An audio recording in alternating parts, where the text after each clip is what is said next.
Até hoje, ninguém levou tantos Oscars quanto ela desde que o prêmio surgiu. Numa carreira de quase 70 anos, se tornou uma das grandes atrizes do cenário e uma das primeiras a ter autonomia sobre seu trabalho. Contudo, Katharine Hepburn não parece ser tão lembrada quanto seus colegas homens, e talvez não seja só por ter usado calças ou por ter afrontado Hollywood. Afinal, ela ainda é uma das maiores figuras LGBTs da história. Este é o Sociocrônica e nós vamos dissecar mais um ícone da cultura pop.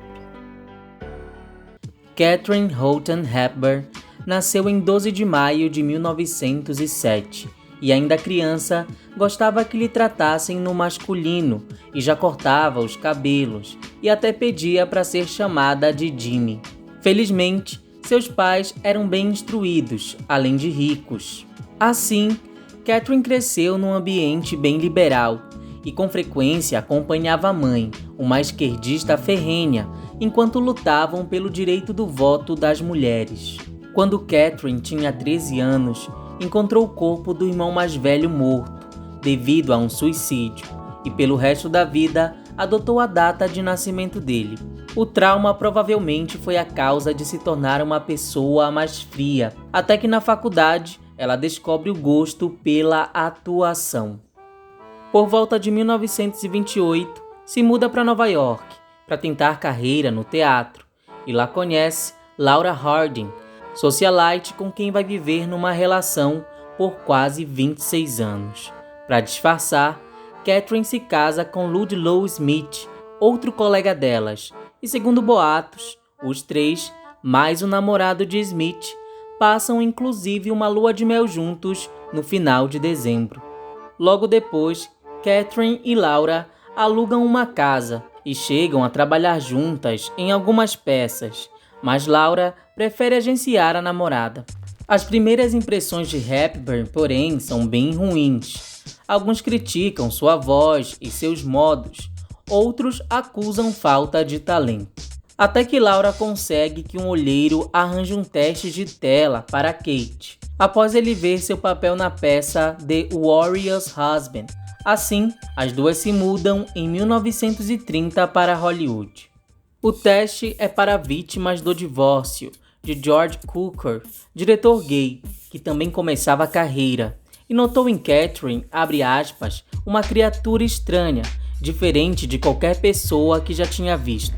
Só que a atriz exige um cachê de $1.500 semanais, um salário difícil para iniciantes. Cukor consegue que o estúdio aceite, e no final, o filme se torna um sucesso de bilheteria. Katherine ganha um contrato e firma sua amizade com o diretor, com quem vai colaborar por mais 9 vezes nas 2 décadas seguintes. Logo em seu terceiro filme, Manhã de Glória, de 1933, ela vence seu primeiro Oscar e, com o enorme sucesso de As Quatro Irmãs, no mesmo ano, se consolida como uma estrela respeitada aos 26 anos. Em 1934, porém, Katherine decide se separar de Ludlow. Até então, o casamento era um segredo e ela sequer havia adotado o sobrenome dele. Na verdade, segundo boatos, Katherine obrigou Ludlow a mudar o próprio nome, porque ela não queria ser Katherine Smith. A mídia não demorou a descobrir e passou a cutucar a nova estrela recém-desquitada, chamando ironicamente Laura Harding de a outra metade de Katherine Hepburn. A própria Laura às vezes se referia a si como marido da senhorita Hepburn. As duas se afastaram então para evitar mais polêmicas, mas quando a atriz não apareceu para pegar seu Oscar em 1934, foi a deixa que os críticos precisavam. Ela ganhou o apelido de arrogante, e quando alguns dos seus próximos filmes fracassaram de audiência, foi a prova de que não era mais bem vista. Para piorar, em 1935, Katherine decide investir no filme Sylvia Scarlett, no Brasil Vivendo em Dúvida, onde uma jovem se veste de homem para fugir da polícia.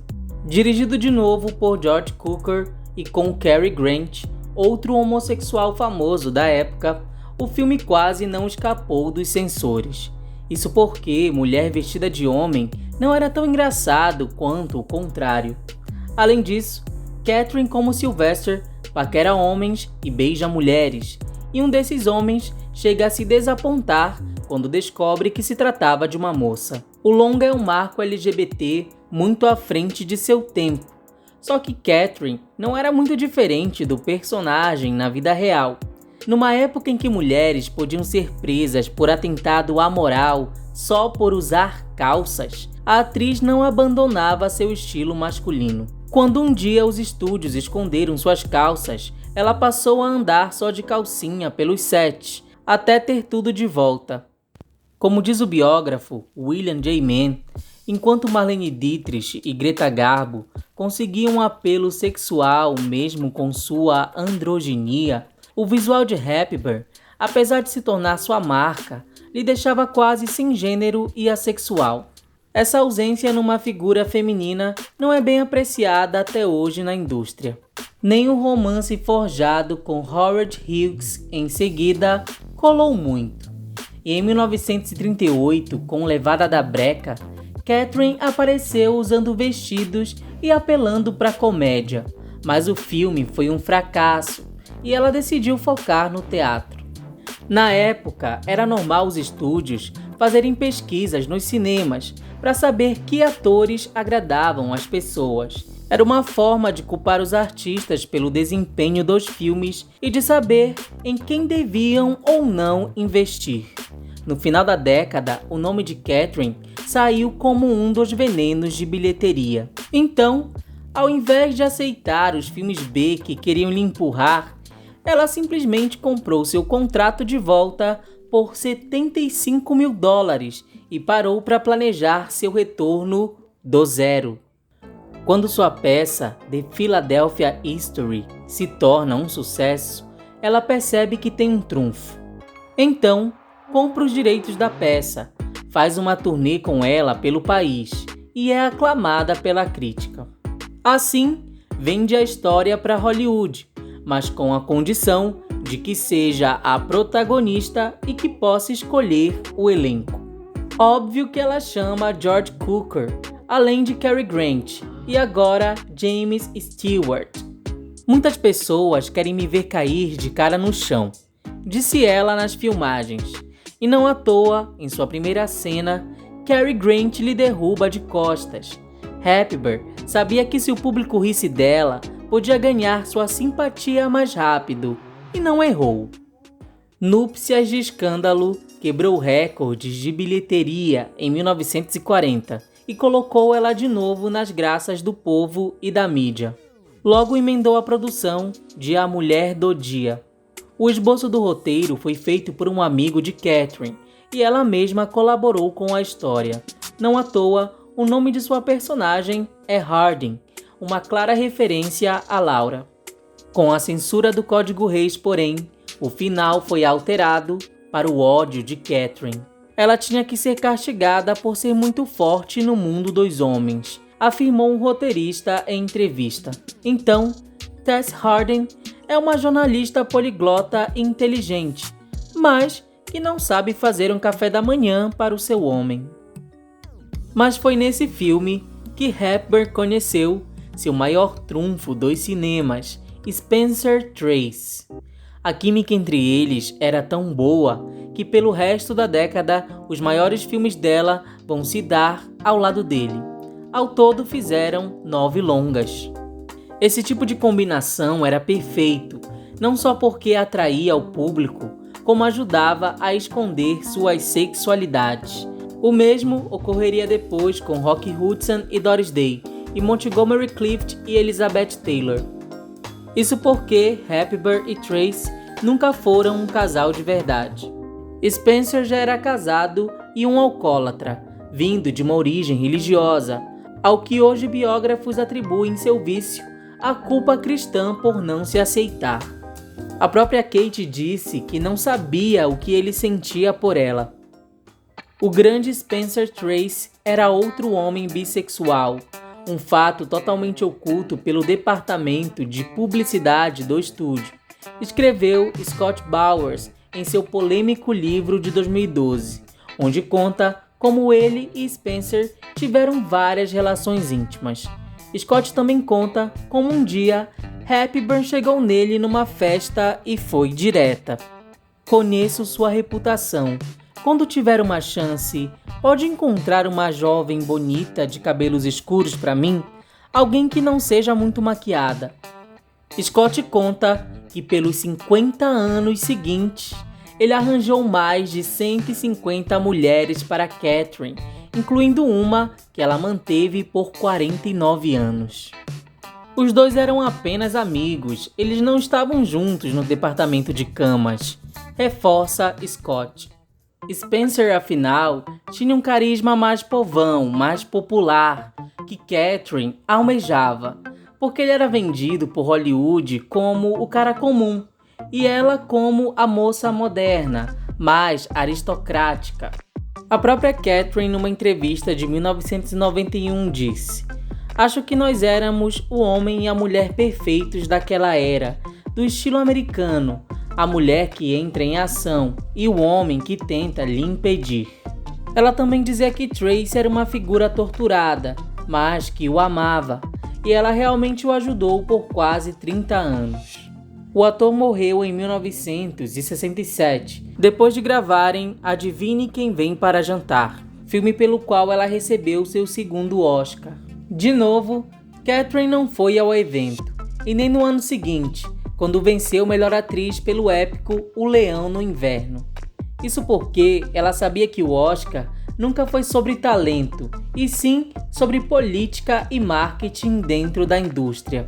Sua única aparição na festa foi em 1974, para fazer uma homenagem a um amigo produtor, ao que não perdeu a chance de brincar. "Estou muito feliz por não ter ouvido ninguém gritar, já estava na hora." Seu quarto Oscar viria com ela, já aos 74 anos, ao lado de Henry Fonda, em Num Lago Dourado, de 1981, como um casal de idosos num drama que arrecadou quase 120 milhões de dólares só nos Estados Unidos. Ninguém mais chegou ao nível dela na academia, e as maiores lendas masculinas do cinema têm metade das suas 12 indicações ao prêmio. Kate só foi barrada nesse quesito por outra mulher, Meryl Streep, e suas mais de 20 indicações. Curiosamente, mesmo nos anos 90, Catherine foi acusada de sempre interpretar a si mesma, o que ela não ligava, admitindo em 91. "Acho que sou sempre a mesma. Tive uma personalidade muito definida e gostava do material que mostrava essa personalidade." E de fato, várias de suas personagens eram independentes e até faziam esportes como ela. Mas Catherine realmente pesquisava e se entregava aos papéis que pegava. Quando gostava muito de algum roteiro, não via problemas em receber menos por isso, ou simplesmente comprava os direitos sobre o material para fazer o que quiser com ele, o que incluía conseguir grandes cachês para profissionais iniciantes, ou dar preferência para autores mulheres. "Acho que as pessoas simpatizam comigo porque de alguma forma vivi a vida que muitas mulheres achariam legal viver", disse em entrevista. Claro, ela era rica de berço e teve formação acadêmica, o que lhe permitia ter essa coragem negada a milhares de artistas de sua época. Ela também não quis ter filhos e se recusou a casar de novo para manter aparências, e era ateia. "Eu não vivi como uma mulher, vivi como um homem. Fiz tudo o que queria e ganhei dinheiro o suficiente para me manter, e não tenho medo de viver sozinha", declarou em 1981. Ela faleceu aos 96 anos de um câncer em 2003. Não é de se espantar que seja tão pouco elogiada hoje como merece. Katharine Hepburn manteve sua vida privada longe da mídia e só começou a dar entrevistas na velhice. Ela não encontrou no cinema um estereótipo feminino com o qual pudesse ser lembrada, como Bette Davis, e não virou sinônimo de beleza como Marilyn, e seu sobrenome é mais associado a Audrey Hepburn. E mesmo agora, ligar sua imagem à cultura LGBT+, é visto como fofoca por cinéfilos. E por anos, ela continuou visitando Laura Harding, e vizinhos até pensavam que ela era a dona da casa. Em 2017, o documentário de Matt Tinauer explorou isso. É fascinante para mim como os mitos da chamada Era de Ouro de Hollywood são duradouros, disse Tinauer, mas o departamento de publicidade do sistema de estúdio realmente fez seu trabalho, porque quase 100 anos depois, muitas pessoas ainda se apegam a esses mitos sobre os estilos de vida heterossexuais e heteronormativos estritos das estrelas. Não faz sentido, e francamente, sinto que esse retrocesso é uma forma de homofobia.